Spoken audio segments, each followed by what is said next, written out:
Samantala, nanawagan naman ang PDP Secretary ng Western Visayas kay Pangulong Bongbong Marcos Jr. na maging mulat na sa kasalukuyang sitwasyon ng Pilipinas. Alamin natin ang karagdagang detalye ng balita mula kay Prince Tripoli. Para sa akin, ang insight ko na pag si Tatay Digong magsalita talaga, nangyayari. Ito ang naging komento ng Sekretary ng PDP Laban sa Western Visayas sa si Rich Piad, kaugnay sa pahayag ni dating Pangulong Rodrigo Roa Duterte na papunta na sa pagiging diktadorya ang pamamahala ni Pangulong Ferdinand Marcos Jr. Hindi rin may pagkakaila ng kasalukuyang administrasyon na doon talaga papunta ang bansang Pilipinas. Ani Piad, malayo sa katotohanan ang pamamalakad ng Marcos Jr. admin kumpara sa pamumuno ni dating Pangulong Rodrigo Duterte na talagang may konkretong prinsipyo at paninindigan para sa bayan. Kung titignan na rin umano ang sistema sa takbo ng politika sa bansa, talagang hidwaan ng pamilyang Marcos kontra Duterte ang nangunguna.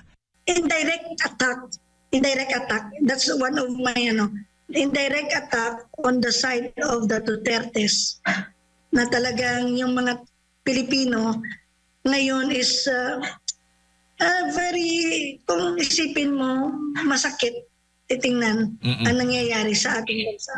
Dagdag pa ni Piad, talagang nasaktan ang mga mamamayan sa Iloilo dahil niyakap nito ng buong suporta ang Uniteam sa pag-asang magpapatuloy ang kaunlaran sa bansa. Subalit, tila nalugmok ito noong nalaman nilang may nakabindi na impeachment complaint laban kay VP Sara Duterte. So yun ang medyo emotional yung mga Pilipino, especially sa ginawang procedure na kung saan yung Congress parang, alam mo ba yung nagiging na sila, sila na yung Korte, sila na yung Korte Suprema, sila na rin yung lawyer.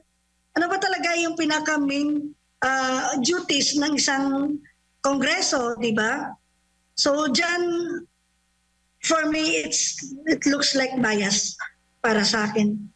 Git pa ni Piad, hindi na nasisiyahan ang higit 32 milyong Pilipino na siyang bumoto sa pangalawang Pangulo. Imbes na mamayang Pilipino umano ang may karapatang magluklok ng posisyon para sa isang lider, tila baliktad na ito ngayon. Kinwestiyon na rin ito ang pagbabawa sa pondo ng edukasyon na siya namang inilipat sa Department of Public Works and Highways. Samantala, nanawagan naman ito kay Pangulong Marcos Jr. na maging mulat sa katotohanan sa kung ano ang nangyayari sa Pilipinas at dapat pagtuunan ng pansin ang pagpapalago ng ekonomiya para sa kabubuti ng mga Pilipino. Ako si Prince Tripoli, ang inyong citizen correspondent para sa Diyos at sa Pilipinas nating mahal.